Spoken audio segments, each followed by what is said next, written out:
নমস্কার, আমি তস্মিনা। নমস্কার, আমি ইন্দ্রাণী। শুরু করছি বিয়ন্ড পলিটিক্স। যতই হোক খেলায় জয়, পেহেলগাম ভোলার নয়। কাল সন্ধ্যাবেলায় তোমায় ফোন করেছিলাম, ধরলে না? কটার সময় বলতো? আমি শুনতেই পাইনি। এই ধরো 8টা-5টা নাগাদ। ও, তখন তো আমি খেলা দেখছিলাম। আমিও খেলা দেখেছি। গোহারা হারিয়েছে পাকিস্তানকে, একেবারে গোহারা। সূর্যকুমার যাদব আর অভিষেক শর্মা কি পেটালো। হ্যাঁ, দারুণ খেলেছে। তেমনই দারুণ বলও করেছে ইন্ডিয়া টিম। একেবারেই তাই। রবিবার সন্ধ্যাটা খারাপ কাটেনি, তবে বিতর্কও হয়েছে। কি বিতর্ক? তোমাকে নিয়ে বিতর্ক? আমায় নিয়ে কেন হবে?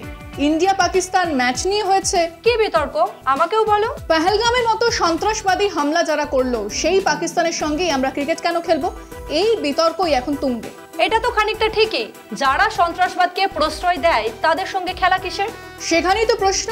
আর তার চেয়েও বড় প্রশ্ন, মোদী সরকার কথায় কথায় বয়কট করে। পাকিস্তানকে বয়কট করে, চীনকে বয়কট করে, কিন্তু আইসিসির চেয়ারম্যান তো জয় শাহ, অমিত শাহের ছেলে। সেটাই তো, আইসিসির মাথায় তো স্বরাষ্ট্রমন্ত্রীর ছেলে বসে, চাইলেই তো ম্যাচ বন্ধ হতে পারতো। হ্যাঁ, সেটাই এখন বড় প্রশ্ন। তুই এই খবরটা দেখ, তাহলেই বুঝতে পারবি। ভারত পাকিস্তান ম্যাচকে ঘিরে রবিবার সারা দেশে তীব্র প্রতিবাদ দেখা যায়। এপ্রিল মাসে পেহেলগাম সন্ত্রাসী হামলায় নিহতদের পরিবার এই ম্যাচকে বিশ্বাসঘাতকতা বলে অভিযোগ করেছে। লখনৌতে এনএসইউআই এর কর্মীদের আটক করে পুলিশ। নবী মুম্বাই ও জম্মুতে শিবসেনা ইউবিটি কর্মীরা সিঁদুর মেখে প্রতিবাদ জানান। মহারাষ্ট্রে দলের কর্মীরা টেলিভিশন ভেঙে ক্ষোভ প্রকাশ করে। উদ্ধব ঠাকরে আগেই ঘোষণা করেছিলেন ভারত পাকিস্তান ম্যাচ জাতীয় অনুভূতির অপমান। দলের মহিলারা প্রধানমন্ত্রীকে সিঁদুর পাঠানোর কর্মসূচিও নেন। দিল্লি ও চণ্ডীগড়ে আপ কর্মীরা বিক্ষোভ মিছিল করে। অরবিন্দ কেজরিওয়াল এক্সে লেখেন, পাকিস্তানের সঙ্গে খেলা মানেই দেশদ্রোহ। মনীষ সিসোদিয়া প্রশ্ন তোলেন, অপারেশন সিঁদুরের আগুন কি এত দ্রুত ঠান্ডা হয়ে গেল যে ম্যাচ খেলা হচ্ছে? হায়দ্রাবাদে সভা করে আসাদুদ্দিন ওয়েসি বলেন, একটা ম্যাচ থেকে কি 2-3 হাজার কোটি টাকা আসবে? মানুষের জীবন কি টাকার চেয়ে সস্তা? কংগ্রেসের গৌরব গগৈ বলেন, সরকার মুনাফাকে সহানুভূতির ওপরে রেখেছে। তেজস্বী যাদব বিজেপিকে পাকিস্তানের সঙ্গী বলে কটাক্ষ করেন। পেহেলগাম হামলায় নিহত সন্তোষ জগদালের মেয়ে আশাবরী বলেন, আজকের ম্যাচ হওয়া উচিত নয়। পরিবারের আবেগ নিয়ে খেলা হচ্ছে। তবে অন্য ছবি দেখা যায় শহরগুলিতে। দিল্লি, মুম্বাই, বেঙ্গালুরুতে ক্যাফে ও পাবগুলিতে বড় পর্দায় খেলা দেখানো হয়। রাস্তা ও রেস্তোরাঁ ভর্তি ছিল দর্শকে। অনেকেই বয়কট করলেও অধিকাংশ সমর্থক দলকে সমর্থন করতে ম্যাচ দেখেছেন। দুবাইয়ে কিছু টিকিট বিক্রি হয়নি, গ্যালারি ফাঁকা ছিল, কিন্তু ভারতে উৎসবের মতো পরিবেশ তৈরি হয়। ভারতের জয়ে আতশবাজি ফাটে মোরাদাবাদ, পাটনা, মুম্বাই, জম্মু ও বারাণসীতে। অবশেষে অধিনায়ক সূর্যকুমার যাদব জয়কে শহীদ সেনাদের ও পেহেলগাম হামলায় নিহতদের উৎসর্গ করেন। পাকিস্তানি দল ক্ষুব্ধ হয়ে অনুষ্ঠান এড়িয়ে যায়। 3 ঘন্টার সেই ম্যাচ শুধু ক্রিকেট ছিল না, তা হয়ে উঠেছিল আবেগ, রাজনীতি আর ব্যবসার লড়াই। যা বুঝলাম, ভারত পাক খেলা নিয়ে সরগরম দেশের রাজনীতি। সরগরম তো বটেই, মাঠের বাইরেও যেমন, মাঠের ভেতরেও তেমন। মাঠের ভিতরে কি হলো? সূর্যকুমার যাদব পথ দেখালেন আর বাকি টিম ক্যাপ্টেনকেই ফলো করলো। কি করেছো গো ক্যাপ্টেন? ম্যাচের আগে পরে হ্যান্ডশেক করেনি টিম ইন্ডিয়া। ম্যাচ শেষ হওয়ার সঙ্গে সঙ্গে ড্রেসিং রুমে চলে যায় ইন্ডিয়া টিম। সেটা কি প্রতিবাদ? প্রতিবাদ তো বটেই। পাকিস্তান টিমের আঁতে ঘা লেগেছে। তারপর কি হয়েছে? তারপর কিছু না। পাকিস্তানের ক্যাপ্টেনও পোস্ট ম্যাচ প্রেজেন্টেশনে আসেনি। মাঠের ভিতরেও সিঁদুরের প্রভাব পড়েছে তাহলে? একদমই তাই। ইন্ডিয়ান প্লেয়ারদের বডি ল্যাঙ্গুয়েজেও একটা অ্যাগ্রেশন ছিল। তুমি আমাকে একটু ডিটেলসে বলো না। তুই এই খবরটা দেখ, তাহলেই বুঝতে পারবি অপারেশন সিন্দুরের প্রভাব কিভাবে ম্যাচে পড়েছে। ভারত পাকিস্তান এশিয়া কাপ ম্যাচের পর হাত মেলানোকে ঘিরে নতুন বিতর্ক উস্কে উঠেছে। রবিবার দুবাইয়ে ম্যাচ শেষে ভারতীয় খেলোয়াড়রা পাকিস্তানের সঙ্গে হাত মেলাননি।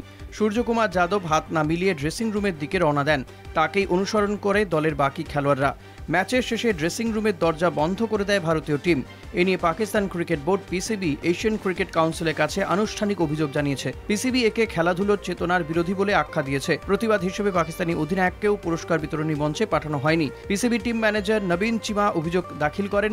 অন্যদিকে ভারতীয় খেলোয়াড় সূর্যকুমার যাদব বলেছেন, এই সিদ্ধান্ত ছিল পেহেলগাম সন্ত্রাসী হামলায় নিহতদের পরিবারের পাশে দাঁড়ানোর প্রতীকী পদক্ষেপ। তিনি জানান, আমরা সরকারের এবং বিসিসিআই এর সিদ্ধান্তের সঙ্গে একমত ছিলাম। কোচ গৌতম গম্ভীরও খেলোয়াড়দের পাশে দাঁড়ান। ভারতীয় বোর্ড এবং সিনিয়র খেলোয়াড়দের আলোচনার পর এই সিদ্ধান্ত নেওয়া হয়। একজন পাকিস্তানি সাংবাদিকের প্রশ্নে ভারতীয় অধিনায়ক বলেন, জীবনে কিছু বিষয় খেলাধুলার চেতনার থেকেও বড়। আমরা পেহেলগাম হামলার শহীদদের প্রতি শ্রদ্ধা জানাই এবং এই জয় আমাদের সেনাদের উৎসর্গ করি। পাকিস্তানের কোচ মাইক হেসেন হতাশা প্রকাশ করে বলেন, আমরা হাত মেলাতে প্রস্তুত ছিলাম, কিন্তু ভারতীয়রা মাঠ ছেড়ে চলে যায়। পিসিবি ম্যাচ রেফারি অ্যান্ডি পাইক্রাফটের কাছেও অভিযোগ তোলে। ম্যাচে পাকিস্তান আগে ব্যাট করে 20 ওভারে 127 উইকেটের বিনিময়ে তোলে। সাহিব জাদা ফারহান সর্বোচ্চ 40 রান করেন। শেষ দিকে শাহিন আফ্রিদি 16 বলে অপরাজিত 33 রান করেন। ভারতের বোলারদের মধ্যে অক্ষর প্যাটেল ও কুলদীপ যাদব জুটি পাকিস্তানকে চাপে ফেলে। হার্দিক পান্ডিয়া এবং বুমরা দ্রুত উইকেট নেন। জবাবে ভারত 7 উইকেটে জয় পায়। অভিষেক শর্মা মাত্র 13 বলে 31 রান করেন। সূর্যকুমার অপরাজিত 47 রান করে ম্যাচ শেষ করেন। অধিনায়ক শেষ পর্যন্ত ছক্কা মেরে জয় নিশ্চিত করেন। এই জয়ে ভারত সুপার 4-এ প্রায় নিশ্চিত হয়ে গেছে। কিন্তু খেলার মঞ্চের বাইরেও রাজনৈতিকভাবে বড় ঐতিহাসিক ঘটনার সাক্ষী হলো রবিবারের দুবাই। তবে আমার একটা প্রশ্ন আছে। কি প্রশ্ন? বলে ফেল। খেলা বন্ধ করে দেওয়া কি কোনো সলিউশন?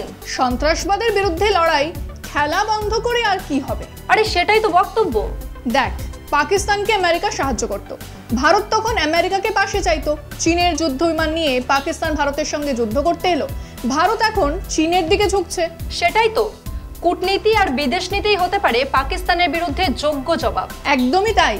কিন্তু পাকিস্তান তা ওয়ার্ল্ড ব্যাংকের লোন পেয়ে যাচ্ছে, IMF এর ফান্ড পেয়ে যাচ্ছে। পাকিস্তান সন্ত্রাসবাদের আঁতুড়ঘর, তাদেরকে শায়েস্তা করতে হলে বিদেশ নীতি কূটনীতিরই দরকার। দিলজিৎ দোসাঞ্জকে গালাগালি করে খেলা বয়কটের ডাক দিয়ে কাজের কাজ কিছু হয় না। একদমই ঠিক বলেছো। চলো এবার শেষ করি। তাই ভালো, শেষ কর। বিয়ন্ড পলিটিক্স আজকের মতো এই পর্যন্তই। দেখতে থাকুন কলকাতা টিভি, রাত দিন 7 দিন।